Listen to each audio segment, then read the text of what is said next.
Hi everyone, I hope you're good guy and welcome to a new video. Today I'm gonna show you how I made my remix from Samuel F. Session track called School, and I'm gonna go in detail into the most important part of the track, and I'm gonna explain as well to you what was my idea before to start the remix and which direction I wanted to go. And yeah, let's jump into Ableton and let's get started. So basically the track sounds like this.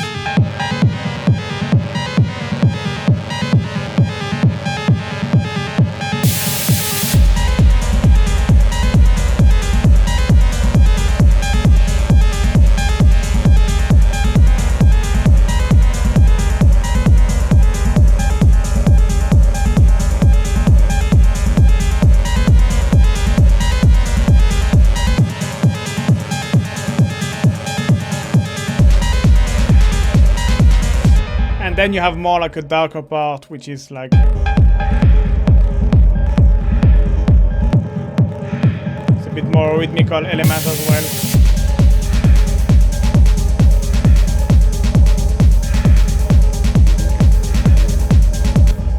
So basically to make the remix, I had this tree stem here, so this kind of percussion,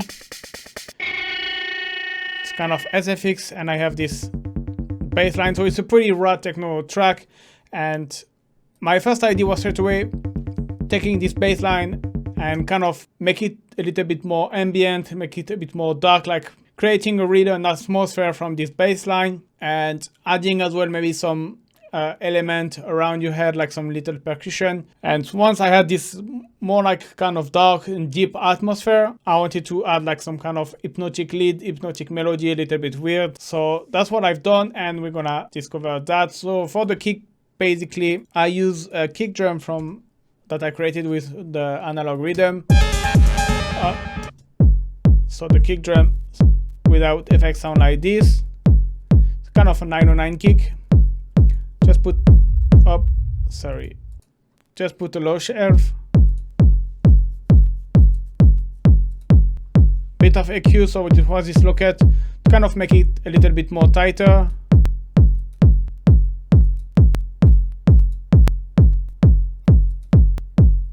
Just to accentuate the click, then saturation just to make it a little bit more beefy.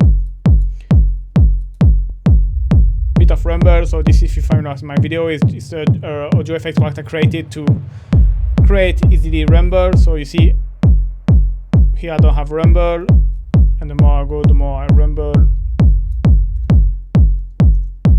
And you can modify a little bit your rumble in different way. If you're interested in this rack, I will put the link in the description. And then you have this other rack, which is Punch. Is basically parallel processing with some distortion and reverb. It's help to add to the kick a little bit of top end, and it usually helps the kick to cut through the mix. It's very subtle, but it's help. And then just limited to make things louder, and that's it for the kick. For the hats, I'm not gonna spend too long because it's nothing crazy. Kind of a classic hats pattern. So you have your classic 16 closer hat pattern. You have your offbeat, which is you have your open hat, which is offbeat, and then I have to write one more like on the stereo, which has got a driving effect. This one, and you have another one, which is more in the center, more like a rhythmical and more energetic, which is playing on the beat and offbeat. And yeah, then I haven't done much process, especially something like interesting. It's just like classics. Yes, like what I can say for the close I had, I use the autopan to kind of slightly make it move to the left and right. You can see here I use this autopan, so it moves to the left and right, but it still stays in the center, doesn't go too far or too right.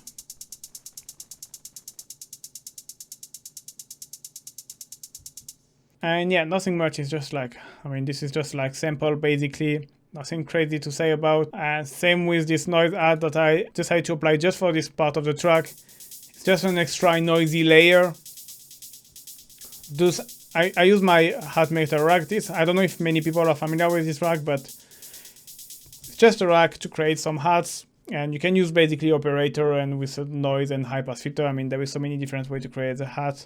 So this is nothing crazy. And same with the clap. Kind of a classic clap. Maybe I can show you the pattern, which is I play with the velocity to kind of give this impulsion.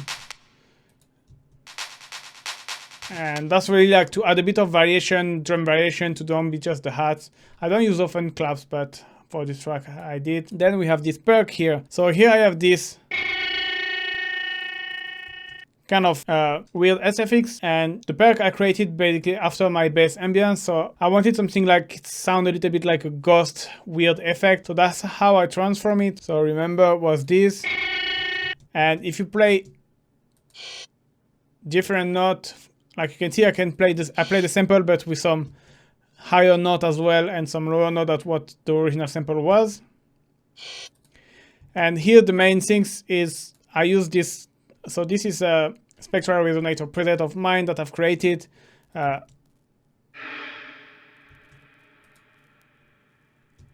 call it dark voice because you can hear that it's kind of making it sound like Dark Vador. And yeah, if you want to find out more about the spectral resonator, don't forget to subscribe. I will cover it later on this channel, what everything does and so on. So yeah, it's kind of a pitch down effect, and with after a bit of reverb. So you might wonder why I used to reverb. This one is more like to give a color, and this one it's more like to place it a little bit more in the mix.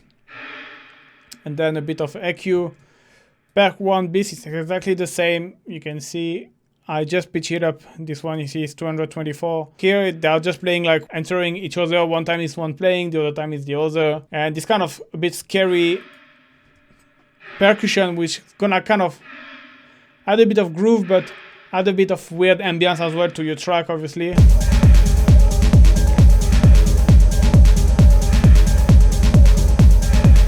In the whole mix, they kind of sound similar, slightly different. Then we go into the bass. So here, I've done exactly what I wanted to do, like kind of take the bass and make it a bit more atmospheric and hypnotic and kind of weird. So I split it in 3. And basically, I took the sample, and what I've done is I just basically played the note one after the other. And you can see it's playing one part of the sample. But then after I've done some process to kind of change it a little. It's not a crazy drastic change, but so that's the original sound. And I use the low pass filter because this one I wanted more like to be like the body, the low end. And yeah, then tube distortion to give just this little crackle. Saturator to add a bit of loudness. Bit of delay for movement. I used this second spectral time delay. So it was January, I was experimenting a lot with Ableton Live 11 new device. So that's why you're gonna see them a lot. It's just like I was intentionally wanted to use them a bit more and experiment with them. So that's why you're gonna see them a lot. And low pass, a bit of reverb. I use the convolution part only. Convolution is great to kind of add a bit of character to your sound. What I like is if you don't go too crazy, you can get a short reverb, which is doesn't gonna take and mess up everything. And then it's just some sidechain and make sure the bass is mono in 120 under 120 Hz. So you can see mid is exactly the same pattern. It's just I kind of open the filter more.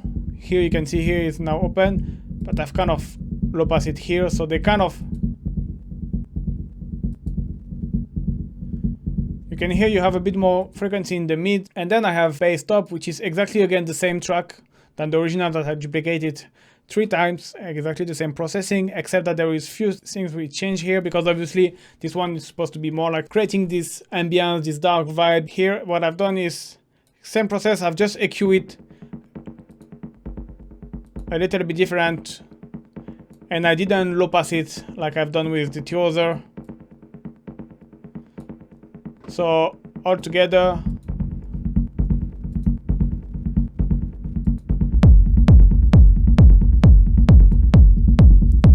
so if I remove the top, you just have a kind of classic bass line, but then with the top one you get an extra layer of ambience and mood, which give a mood as well.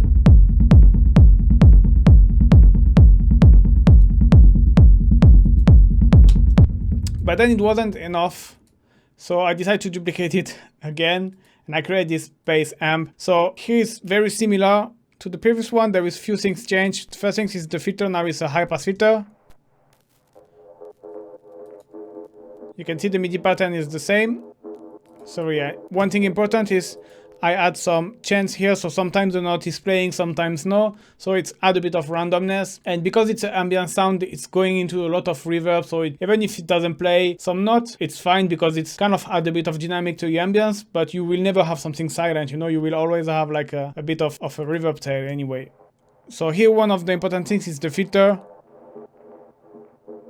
The fact that you use a high pass filter and add a bit of resonance kind of accentuate the sound. I apply LFO as well. You can hear it's modulating slightly the filter just to add a bit of movement, you know, to always make the sound interesting.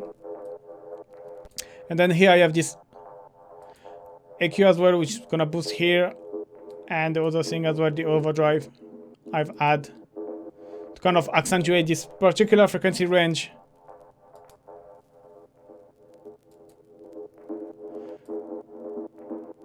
And then I low pass it like this. And then I use this. So this you can see is just an EQ with basically a LFO, which is basically sweeping the frequency. So this is a great way to kind of add variation because you're gonna have this sweeping effect, but without changing too much the tone of your sound. So if I accentuate, you're gonna see what I mean.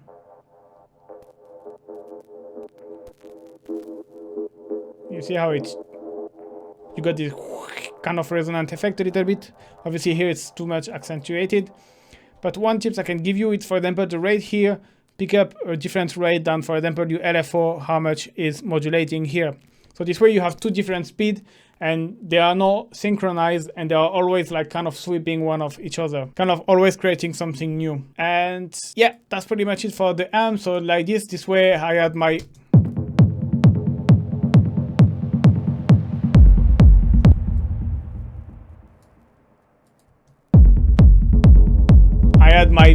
dark atmospheric feeling, you know, like from this was really the base to have this kind of bass line, taking it and make it a bit more atmospheric, making it a bit more like dark and getting this kind of vibe. So now we move into the lead. So for the lead, as you can see, I use one of my presets from my preset bank, but you're gonna see I didn't use it as it is. It sounds completely different.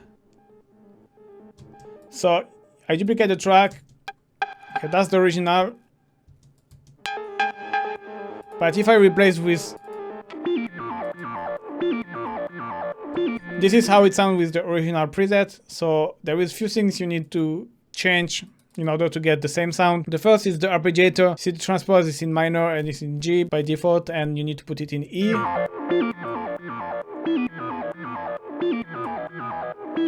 That's the first things. Second things, you need to go into wavetable and change the waveform to transistor square. Detune one semitone. So this is a great way to kind of add a weird feeling. I've made a video about wavetable tips where I give these tips. So if you wanna check out other wavetable tips like this one, I will put a link in the description. And then I took oscillator 2.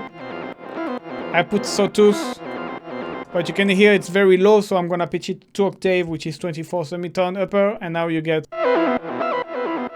so we're getting closer. Can accentuate the,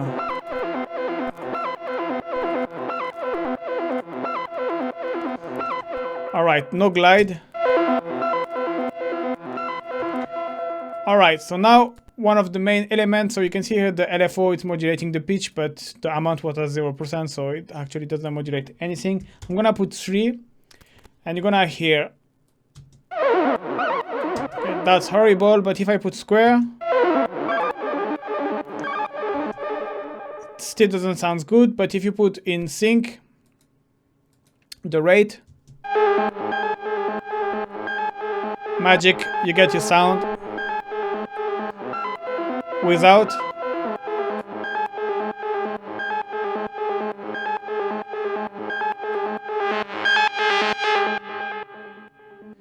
And then after, there was another few things I changed, like I basically deactivate the reverb and I use the reverb from echo.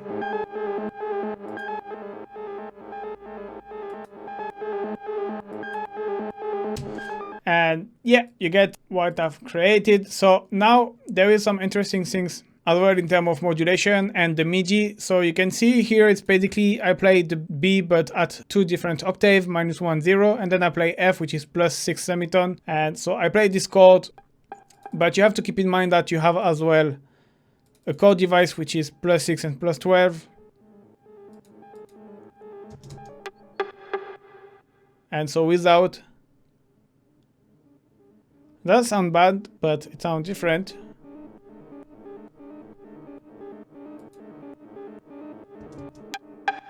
And yeah.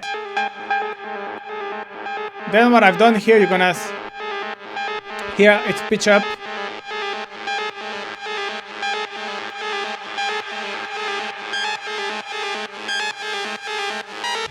So basically here what it does, I automate the arp transposition here, the distance knob. So this way sometimes it's jumping the arpeggiator, it's playing like the same pattern but 2 semitone upper, or here it's 7 semitone, but here you can see it's 2 semitone.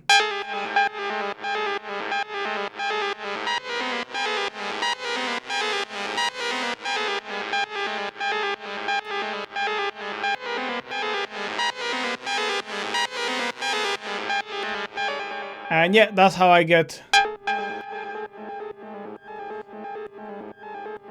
the different variation. Then after some filter automation just to add variation, nothing crazy. All right, let's move into Synth Amb.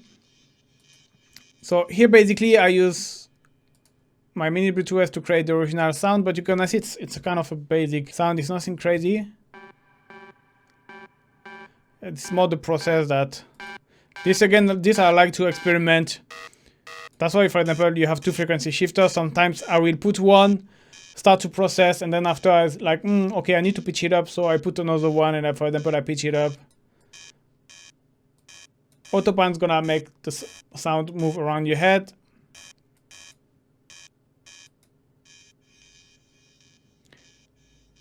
Spectre time, this weird delay.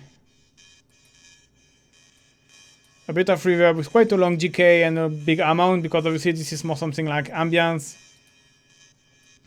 Bit of sidechain, high cut, and this is the same EQ sweeping effect.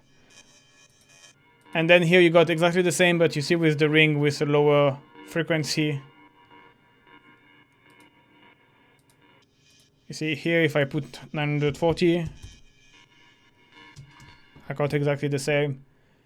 So yeah, that's for this 2 Synth Amb. And then you have this Amb2 low, which play like this, which basically sound very similar to this. And the reason why is because I reused this dark voice preset. So the original was something like this. So weird melody, and then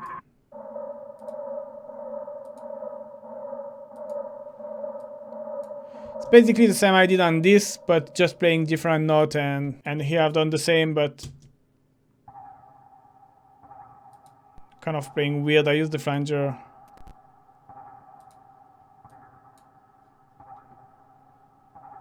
To make it sound weird.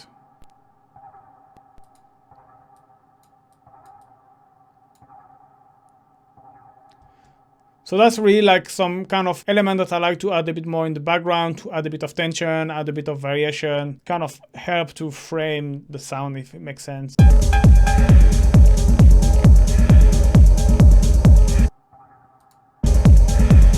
It's not obviously something like more in the front, but it's something I like, some element, little detail I like to add here and there. You could remove it, probably you won't see the difference, but I will, and I put them because I kind of like to do that. And then you have this kind of crackling, weird texture. So to create this kind of sound, you need to take a sawtooth waveform, and as you can see here, and the trick here is to play at very low note. So you can see here, if I go, it's playing B -2, so it's very low, because if I play higher note, you can see it's like your normal sawtooth sound, but play a low note, you get this granular, weird, growling texture. And so that's because you play a low note and because you apply a very high pass filter. If you go down, obviously you got something different.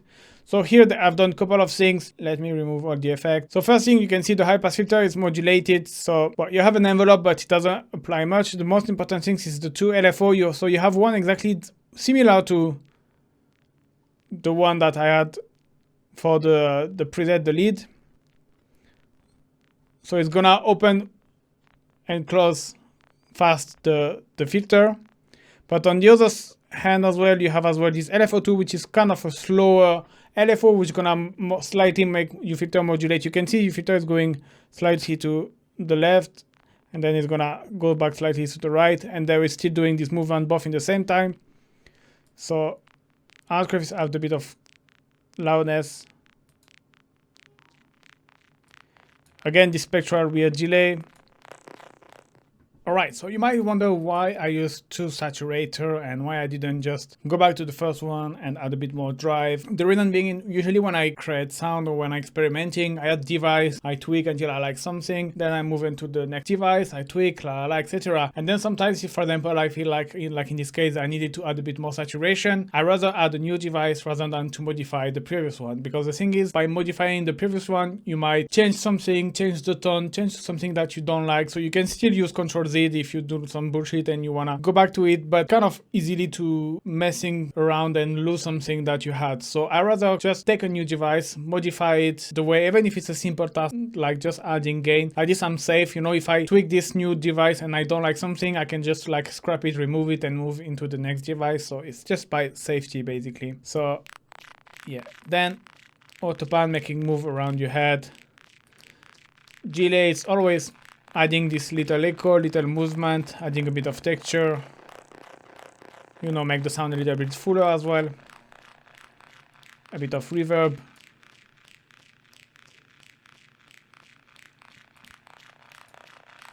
High cut, and this is the same than before. This sweeping effect. So this is kind of things I like, this kind of clicky, noisy, granular texture. I just like how it sounds in a track. I don't know, it's just personal.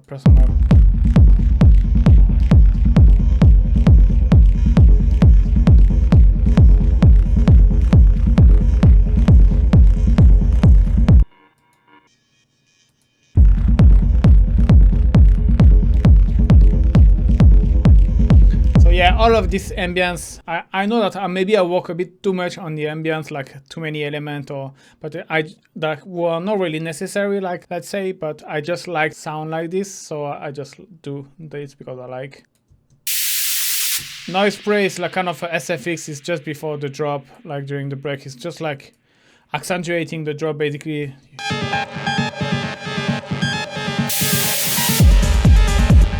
It's just the basic operator with some noise. I already showed it in the previous video. It's nothing crazy. I can just show you. It's just like noise. Psh. And yeah, then after on the mix down, you just have like a low cut here that I use for the break, or like just before to introduce a new element, a little short break. And yeah, this is the track I didn't really want it like a long break, you know, like a break. It's just I want 6 to keep going and moving. And yeah, this is just some track I didn't use. The return, I don't think I've used them. And yeah, you see on the master there is nothing. It just was just like to make it a bit louder, I guess, to have an idea how it sounds loud. But yeah, other than that, nothing else more to add or to say. I hope you like this video, guys. If you want to grab the track, I will put the link in the description. It's a great way to support me. And thank you very much for watching, guys. See you soon. Bye bye.